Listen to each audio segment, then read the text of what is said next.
بسم اللہ الرحمن الرحیم۔ سیرت النبی صلی اللہ علیہ وآلہ وسلم۔ عبادات۔ یہودیوں اور عیسائیوں کو چھوڑ کر خاص عرب کے لوگ اللہ نام ایک ہستی سے واقف ضرور تھے، مگر اس کی عبادت اور پرستش کے مفہوم سے بے خبر تھے۔ لات و عزیٰ، حبل اور اپنے اپنے قبیلے کے جن بتوں کو حاجت اور پرستش کے قابل سمجھتے تھے، ان پر جانور کی قربانی کرتے اور اپنی اولادوں کو بھیٹ چڑھاتے تھے۔ سال کے مختلف اوقات میں مختلف بت خانوں کے میلوں میں شریک ہوتے تھے اور پتھروں کے ڈھیروں کے سامنے بعض مشرکانہ رسوم ادا کرتے تھے۔ خانہ کعبہ یعنی خلیل بت شکن کا معبد 360 بتوں کا مرکز تھا، اور ان کی نماز یہ تھی کہ خانہ کعبہ کے صحن میں جمع ہو کر سیٹی اور تالی بجا بجا کر بتوں کو خوش اور راضی رکھیں۔ قریش کا موحد زید بن عمرو، جو حضرت صلی اللہ علیہ وآلہ وسلم کی نبوت سے پہلے بت پرستی سے تائب ہو چکا تھا، وہ کہا کرتا تھا کہ اے خدا، مجھے معلوم نہیں کہ میں تجھ کو کس طرح پوجوں، اگر جانتا تو اسی طرح عبادت کرتا۔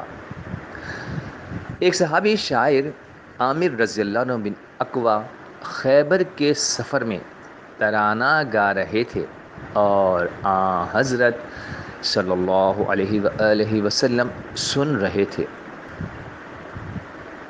واللہ لولا انت مہتدینا ولا تصدقنا ولا صلینا۔ خدا کی قسم، اگر تو نہ ہوتا تو نہ ہم راستہ پاتے، نہ خیرات کرتے اور نہ نماز پڑھتے۔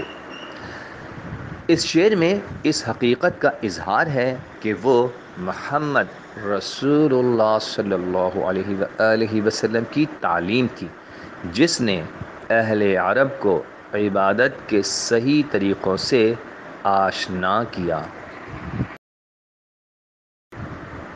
آسمان تا زمین کی مخلوقات کی پرستش۔ عرب سے باہر بھی کہیں خدائے واحد کی پرستش نہ تھی۔ بت پرست یونانی اپنے بادشاہوں اور ہیروؤں کے مجسمے اور ستاروں کے ہیکل پوجتے تھے۔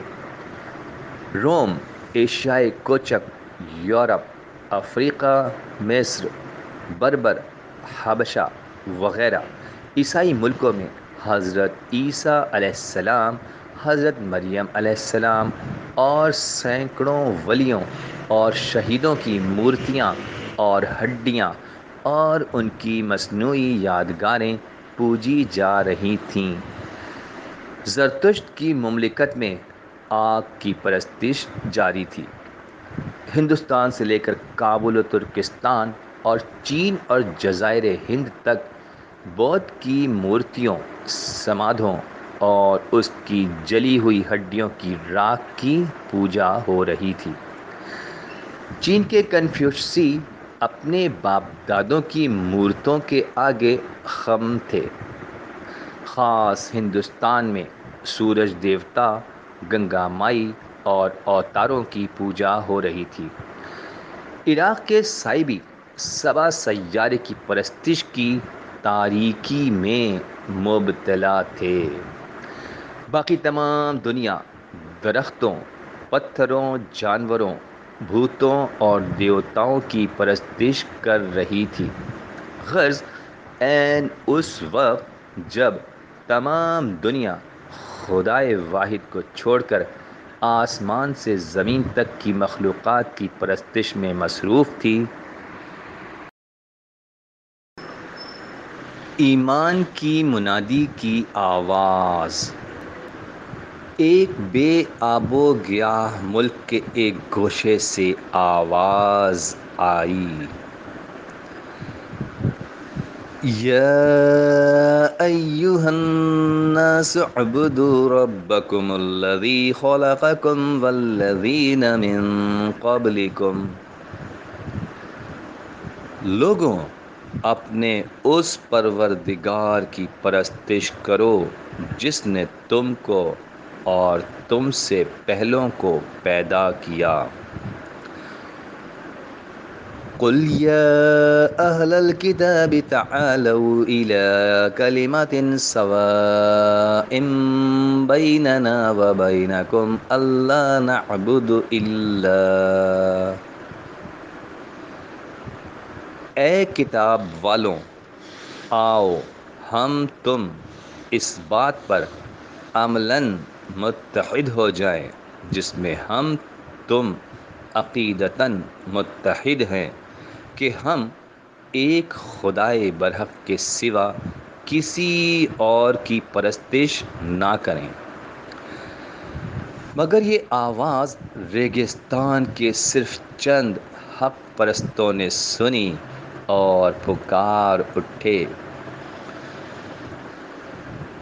ربنا اننا سمعنا منادیا ینادی للایمان ان آمنوا بربکم فآمنا ربنا فاغفر لنا ذنوبنا، خداوند ہم نے ایمان کی منادی کی آواز سنی کہ اپنے پروردگار پر ایمان لاؤ، تو ہم ایمان لائے، تو اے پروردگار ہمارے گناہ معاف کر۔